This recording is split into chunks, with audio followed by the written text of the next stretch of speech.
ನಮಸ್ಕಾರ, ನಾನು doctor Shirisha Keerthi, consultant obstetrician and gynaecologist, Chetana hospital, Kadur. ಇವತ್ತು ನಾವು ಡಿಸ್ಕಸ್ ಮಾಡ್ತಿರೋ topic tips for normal delivery. Normal ಡೆಲಿವರಿಗೆ ನಾವು ಏನೇನು ಅಡ್ವೈಸ್ ಫಾಲೋ ಆದರೆ ನಮಗೆ ನಾರ್ಮಲ್ ಡೆಲಿವರಿ ಚಾನ್ಸಸ್ ಜಾಸ್ತಿ ಆಗುತ್ತೆ.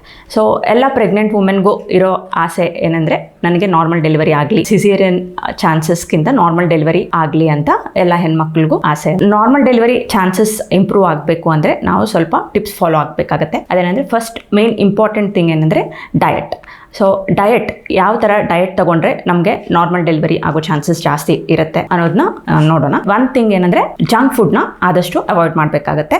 ಓನ್ಲಿ ಪೌಷ್ಟಿಕ ಆಹಾರನ ಜಾಸ್ತಿ ತಗೋಬೇಕಾಗುತ್ತೆ. ಪೌಷ್ಟಿಕ ಆಹಾರ, ತರಕಾರಿ, ಎಲ್ಲ ಟೈಪ್ ಆಫ್ ಸೊಪ್ಪು, ಎಲ್ಲ ಗ್ರೀನ್ ಐಟಮ್ಸ್ ತಗೊಳ್ಳೋದು, ಫ್ರೂಟ್ಸ್, ಎಲ್ಲ ಟೈಪ್ ಆಫ್ ಫ್ರೂಟ್ಸ್ ತಗೊಳ್ಳೋದ್ರಿಂದ ನಮಗೆ ಆಂಟಿ ಆಕ್ಸಿಡೆಂಟ್ಸ್ ಜಾಸ್ತಿ ಆಗುತ್ತೆ. ಆಮೇಲೆ ವೆಯ್ಟ್ ಗೇನ್ ಅನ್ನೋದನ್ನ ಭಾಳ ಆಗಲ್ಲ. ಆಮೇಲೆ ಜಂಕ್ ಫುಡ್ನ ಕಟ್ ಮಾಡಬೇಕಾಗುತ್ತೆ. ಜಂಕ್ ಫುಡ್ ಫಾರ್ ಎಕ್ಸಾಂಪಲ್ ಎಲ್ಲದು ಸ್ವೀಟ್ಸ್, ಆಮೇಲೆ packed processed items, deeply fried items, ಎಣ್ಣೆಯಲ್ಲಿ ಕರಿದಿರೋ ಐಟಮ್ಸು, ಇವೆಲ್ಲನೂ ಆದಷ್ಟು ನಾವು ಅವಾಯ್ಡ್ ಮಾಡಬೇಕಾಗತ್ತೆ. ಇದು ಅವಾಯ್ಡ್ ಮಾಡೋದ್ರಿಂದ ನಮಗೆ ವೆಯ್ಟ್ ಗೇನು ಜಾಸ್ತಿ ಆಗಲ್ಲ. ಆಮೇಲೆ ಆಪ್ಟಿಮಮ್ ವೆಯ್ಟ್ ಗೇನ್ ಅನ್ನೋದನ್ನ ಮೀಟ್ ಆಗುತ್ತೆ.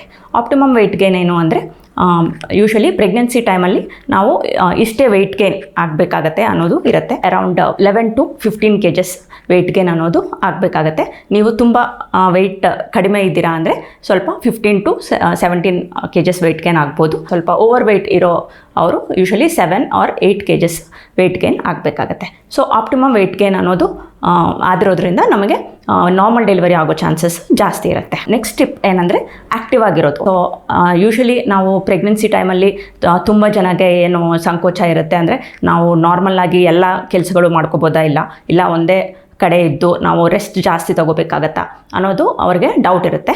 ಸೊ ಮೇನ್ಲಿ ಏನಂದರೆ pregnancy is normal physiological condition, ಅಂದರೆ ಅದೇನೋ ಒಂದು ಕಾಯಿಲೆ ಅಲ್ಲ. ಸೊ ಆದಷ್ಟು ನಾವು ಆ್ಯಕ್ಟಿವ್ ಆಗೇ ಇರಬೇಕು. ಎಲ್ಲ ನಮ್ಮ ಕೆಲಸಗಳೆಲ್ಲ ಮಾಡ್ಕೋಬೇಕು. ಡೈಲಿ ಮುಂಚೆ ನಾವು ಹೆಂಗಿದೆಯೋ ಹಾಗೆ ನಾವು ಲೈಫ್ ಸ್ಟೈಲ್ನ ಮುಂದಕ್ಕೆ ಹೋಗ್ಬೋದು. ಸೊ ಏನಂದರೆ ಆದಷ್ಟು ನಾವು ಪ್ರೆಗ್ನೆನ್ಸಿ ಟೈಮಲ್ಲಿ ಆ್ಯಕ್ಟಿವ್ ಆಗಿರೋದ್ರಿಂದ ನಮಗೆ ನಾರ್ಮಲ್ ಡೆಲಿವರಿ ಆಗೋ ಚಾನ್ಸಸ್ಸು ಇಂಪ್ರೂವ್ ಆಗುತ್ತೆ. ಆ್ಯಕ್ಟಿವ್ ಅಂದರೆ ನಾರ್ಮಲ್ ಆಗಿ ನಾವು ಎಲ್ಲ ವಾಕಿಂಗ್ ಆಗಲಿ, ಸ್ಟೆಪ್ಸ್ ಹತ್ತೋದಾಗಲಿ, ಇಲ್ಲ ನಾರ್ಮಲ್ ಎಕ್ಸಸೈಸಸ್ ಮುಂಚೆ ಮಾಡ್ತಿದ್ರೆ ಅದೇ ಎಕ್ಸಸೈಸಸ್ ನಾವು ಕಂಟಿನ್ಯೂ ಮಾಡ್ಬೋದು. ಇನ್ ಕೇಸ್ ನಾವೇನೋ ಎಕ್ಸಸೈಸಸ್ ಮಾಡ್ತಾ ಇಲ್ಲ ಅಂದರೆ ಪ್ರೆಗ್ನೆನ್ಸಿ ಟೈಮಲ್ಲಿ ನಾವು ಸ್ಪೆಷಲಾಗಿ ಸ್ವಲ್ಪ ಎಕ್ಸಸೈಸಸ್ ಮತ್ತು ಯೋಗ ಮಾಡ್ಕೋಬೋದು. ಸೊ ಈ ಯೋಗ ಮತ್ತು ಎಕ್ಸಸೈಸಸ್ ಮಾಡಿರೋದ್ರಿಂದ ನಮಗೆ ಫ್ಲೆಕ್ಸಿಬಿಲಿಟಿ ಅನ್ನೋದು ಇಂಪ್ರೂವ್ ಆಗುತ್ತೆ.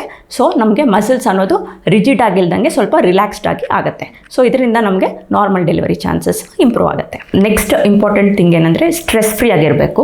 ಸೊ ಪ್ರೆಗ್ನೆನ್ಸಿ ಟೈಮಲ್ಲಿ ನಾವು ಯೂಶಲಿ ಏನೋ ವಿಚಾರ ಬಗ್ಗೆ ನಾವು ಜಾಸ್ತಿ ಸ್ಟ್ರೆಸ್ ಮಾಡ್ಕೊತೀವಿ. ನಮಗೆ ಬೇಬಿ ಹೆಂಗಿರುತ್ತೋ, ನಮಗೆ ನಾರ್ಮಲ್ ಡೆಲಿವರಿ ಆಗುತ್ತೋ ಇಲ್ವೋ, ಪೇಯ್ನ್ ತಡ್ಕೊಳಕ್ಕಾಗುತ್ತೋ ಇಲ್ವೋ ಅನ್ನೋದು ಬಗ್ಗೆ ತುಂಬ ಜಾಸ್ತಿ ಸ್ಟ್ರೆಸ್ ಇರುತ್ತೆ. ಇಲ್ಲ ಎಕ್ಸ್ಟರ್ನಲ್ಲಿನೂ ನಮಗೆ ಮೆಂಟಲಿ ಭಾಳ ಸ್ಟ್ರೆಸ್ ಆಗೋ chances because of hormonal variations ಎಲ್ಲ ನಮಗೆ ಜಾಸ್ತಿ ಆಗುತ್ತೆ. ಸೊ ಆದಷ್ಟು ನಾವು ಸ್ಟ್ರೆಸ್ ಫ್ರೀ ಆಗಿ ಇರೋಕ್ಕೆ ಟ್ರೈ ಮಾಡಬೇಕು. ಆಮೇಲೆ ಜಾಸ್ತಿ ಸ್ಟ್ರೆಸ್ ತಗೊಂಡು ನಾವು ಪ್ರೆಗ್ನೆನ್ಸಿನ ಲೀಡ್ ಮಾಡಿದ್ರೆ ನಮಗೆ ಮತ್ತೆ ಅದು ಬೇರೆ ದುಷ್ಪರಿಣಾಮ ಬರೋ ಚಾನ್ಸಸ್ಸು ಜಾಸ್ತಿ ಇರುತ್ತೆ. ಸೊ ಆದಷ್ಟು ನಾವು ಸ್ಟ್ರೆಸ್ ಫ್ರೀ ಲೈಫ್ನ ಲೀಡ್ ಮಾಡಬೇಕಾಗತ್ತೆ. ಇನ್ನೊಂದು ವಿಚಾರ ಏನಂದರೆ ಸ್ಲೀಪ್. ಸೊ ಎಡಿಕ್ವೇಟ್ ಸ್ಲೀಪ್ ಅನ್ನೋದು ಭಾಳ ಇಂಪಾರ್ಟೆಂಟ್. ಸೊ ನಿದ್ದೆ ಮಾಡೋದು ಕರೆಕ್ಟಾಗಿ around 8 to 10 hours daily sleep ಮಾಡಿದ್ರಿಂದ ನಮಗೆ ಸ್ಟ್ರೆಸ್ ಲೆವೆಲ್ಸೂ ಕಡಿಮೆ ಆಗುತ್ತೆ. ಸೊ ಇವೆಲ್ಲನೂ ಟಿಪ್ಸು ನಮಗೆ ನಾರ್ಮಲ್ ಡೆಲಿವರಿ ಚಾನ್ಸಸ್ ಇಂಪ್ರೂವ್ ಮಾಡುತ್ತೆ. ಆಮೇಲೆ ಡ್ಯೂರಿಂಗ್ ಡೆಲಿವರಿ, ಸೊ ಇದೆಲ್ಲ ಪ್ರೆಗ್ನೆನ್ಸಿನಲ್ಲಿ. ಸೊ ಡೆಲಿವರಿನಲ್ಲಿ ಏನು ಮಾಡಿದರೆ ನಮಗೆ ನಾರ್ಮಲ್ ಡೆಲಿವರಿ ಚಾನ್ಸಸ್ ಇಂಪ್ರೂವ್ ಆಗುತ್ತೆ ಅಂದರೆ, ಸೊ ಆಫ್ಟರ್ ಪೇಯ್ನ್ ಸ್ಟಾರ್ಟ್ ಆದಮೇಲೆ ನಾವು ಆದಷ್ಟು ಆ್ಯಕ್ಟಿವ್ ಆಗಿರಬೇಕು.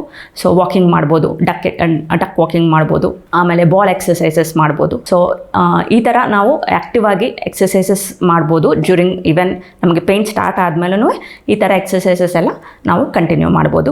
ಆದಷ್ಟು ನಾವು ಅಪ್ ಆ್ಯಂಡ್ ಅಬೌಟ್ ಅಂದರೆ ಜಾಸ್ತಿ ಹೊತ್ತು ಮಲ್ಕೊಂಡಂಗೆ ಆ್ಯಕ್ಟಿವ್ ಆಗಿ ನಾವು ಎಲ್ಲ ಮಾಡಿದಿರೋದ್ರಿಂದ ನಮಗೆ ನಾರ್ಮಲ್ ಡೆಲಿವರಿ ಚಾನ್ಸಸ್ ಅನ್ನೋದು ಇಂಪ್ರೂವ್ ಆಗುತ್ತೆ. ಸೊ ಪ್ರೆಗ್ನೆನ್ಸಿನಲ್ಲಿ ನಾರ್ಮಲ್ ಆಗಿ ಎಲ್ಲದು ಬೇಬಿ ಎಲ್ಲ ಚೆನ್ನಾಗಿದೆಯಾ ಇಲ್ಲ ಅನ್ನೋದು, ಆಮೇಲೆ ನೀವು ಏನಾದರೂ ನಿಮಗೆ ರಿಸ್ಕ್ ಫ್ಯಾಕ್ಟರ್ಸ್ ಇದಾವ ಇಲ್ಲ ಅಂದರೆ risk factors in the sense ನಿಮಗೆ ಏನಾದರೂ ಗೊತ್ತಾಗದೇ ಇರೋ ಕಾಯಿಲೆ ಲೈಕ್ ಥೈರಾಯ್ಡ್ ಪ್ರಾಬ್ಲಮ್ಸ್, ಇಲ್ಲ ಏನಾದರೂ sugar problems, BP problems, usually ಇವೆಲ್ಲ ಪ್ರಾಬ್ಲಮ್ಸು ಪ್ರೆಗ್ನೆನ್ಸಿನಲ್ಲಿ ಸ್ಟಾರ್ಟ್ ಆಗುತ್ತೆ. ಸೊ ಇವೆಲ್ಲ ಹೈ ರಿಸ್ಕ್ ಪ್ರೆಗ್ನೆನ್ಸಿ ಅಂತ ಹೇಳ್ತೇವೆ. ಸೊ ನೀವು ಪ್ರೆಗ್ನೆಂಟ್ ಆದ ತಕ್ಷಣವೂ ಇವೆಲ್ಲ ಪ್ರಾಬ್ಲಮ್ಸು ಏನಾದರೂ ಇದಾವ ಅಂತ ನೀವು ಚೆಕ್ ಮಾಡ್ಕೋಬೇಕಾಗತ್ತೆ. ಸೊ ಪ್ರೆಗ್ನೆನ್ಸಿ ಆದ ತಕ್ಷಣವೇ ನೀವು ಗೈನಕಾಲಜಿಸ್ಟ್ನ ಮೀಟ್ ಆಗಿ ಎಲ್ಲ ಎಡಿಕ್ವೇಟ್ ಅಡ್ವೈಸ್ ಎಲ್ಲ ಕರೆಕ್ಟಾಗಿ ತಗೋಬೇಕಾಗತ್ತೆ. ಪ್ರೆಗ್ನೆನ್ಸಿನಲ್ಲಿ ನಿಮಗೇನಾದರೂ ತೊಂದರೆಗಳಿದ್ರೆ, ನಿಮಗೆ ಏನಾದರೂ ಪ್ರಾಬ್ಲಮ್ ಅಂತ ಅನಿಸ್ತಿದ್ರೆ, ಇಲ್ಲ ಏನಾದರೂ ಹೈ ರಿಸ್ಕ್ ಫ್ಯಾಕ್ಟರ್ಸ್ ಇದ್ದಾವೆ ಅಂತ ಇದ್ದರೆ ನೀವು ಅಡ್ವೈಸ್ಗೆ ಚೇತನ ಹಾಸ್ಪಿಟಲ್ ಕಡೂರಿಗೆ ಬಂದು ನೀವು ಅಡ್ವೈಸ್ ತಗೋಬೋದು. ಧನ್ಯವಾದಗಳು.